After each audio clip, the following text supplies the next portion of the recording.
Today, let's talk about design for e-commerce websites, in particular, the exciting implication of using behavioral design for your website. By gaining a deeper understanding of how people think, feel, and react, and understanding users' motivations and biases, we will be better placed to design an e-commerce experience that users would love to engage with, because this is exactly what's going to drive up value for your business. So in this video, we're going to look at 3 important behavioral design principles that you could use to encourage your users to engage more deeply with your brand. Number 1, fusiform face area. Since we're talking about designing for e-commerce, chances are that you have a lot of images of your products, certainly, but also hopefully of people. This is going to be useful considering that the fusiform face area, or the FFA, located near the brain's emotional center, is responsible for facial recognition. That's why when you see a face, you experience a certain emotional response. And this processing is all unconscious. It happens even before you realize it. And this right here can be used to effectively grab your users' attention and incite them to action in your website. So let's say you want to direct your users' attention to specific elements in your website. You can make use of the FFA by placing an image of someone looking at something. And if you want them to keep scrolling down, try having an image of a face looking down.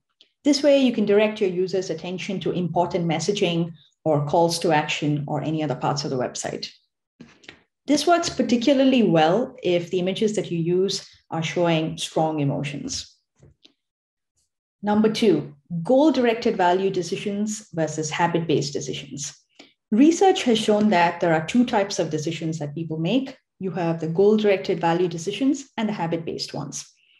Goal-directed value decisions are when there's a lot of thought and deliberation that takes place. Think back to the last time you had to buy a car or a house or a laptop. Habit-based decisions are, as they suggest, decisions based on habit that you don't even realize you're doing or thinking about. It is important to remember that giving a lot of information to a user switches them from a habit-based decision mode to a goal-based one. And because of how the brain functions, a decision cannot be both types at the same time. So think about when you've got returning users trying to reorder a frequently purchased product or subscribing to a product. The flow here should require little to no effort for the user to get in and out of the funnel as efficiently as possible. The process should be simple, ensuring that the flow prioritizes a minimal number of clicks. The reason for this is that if you were to provide users with a lot of information at this stage, it would make users switch from a habit-based decision mode to a goal-based one. And that risks users starting to deliberate about going ahead with a purchase or not. And then you risk getting abandonment. The best example that I can think where a habit-based decision mode is used well is Amazon's one-click buying option.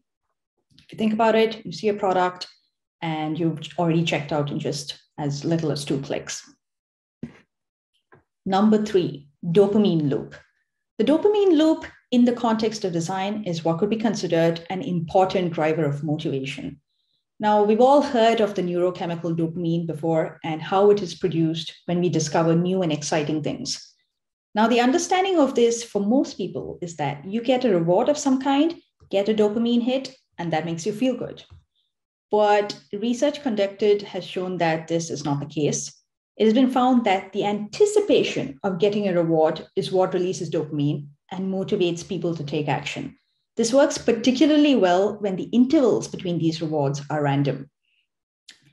Consider the last time you bought something from Etsy or Amazon. Have you noticed the random updates that you get notifying you when an item's about to ship, or that it's been dispatched, or it'll be arriving today? All of these serve to increase your anticipation for when you actually receive your item and helps you build engagement throughout the process.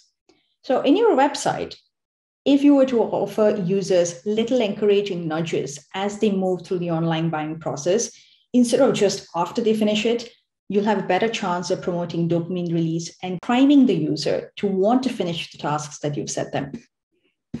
So there you have it.